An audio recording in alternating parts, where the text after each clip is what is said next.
Мен Майлыбаева Марина Шиелі ауданаралық ауруханасында терапевт болып қызмет етемін. Тұрғындарға медициналық көмек көрсету жүйесінде 2 пакет қарастырылған. Олар тегін медициналық көмектің кепілді берілген көлемі және міндетті әлеуметтік медициналық сақтандыру пакеттері. Тегін медициналық көмектің кепілдік берілген көлемі негізінде көрсетілген қызметтер Қазақстан Республикасының денсаулық сақтау министрінің 672-ші бұйрықпен бекітілген тізбеге сәйкес тегін медициналық көлем шеңберінде көрсетіледі. Денсаулық сақтау министрінің 666-шы бұйрығына сәйкес тегін медициналық көмектің кепілдік берілген көлемі мен және міндетті әлеуметтік медициналық сақтандыру аурулар тізбесі бойынша диспансерлік есепке алынған науқастарға тегін көлемдегі дәрілік препараттар мен медициналық бұйымдар босатылады.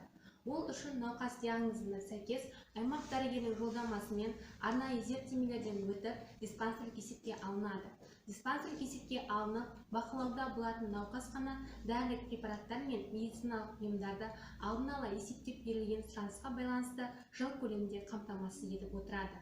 Ересектер мен 18 жасқа дейінгі балалардағы созылмалы панкреатит диагнозын мысалға алатын болсақ, аталған нозологиядағы науқастар аймақ дәрігерінің толық зерттемесінен соң диспансерлік есепке алынып, сауықтыру мақсатында жүйелі түрде динамикалық бақылауда болады.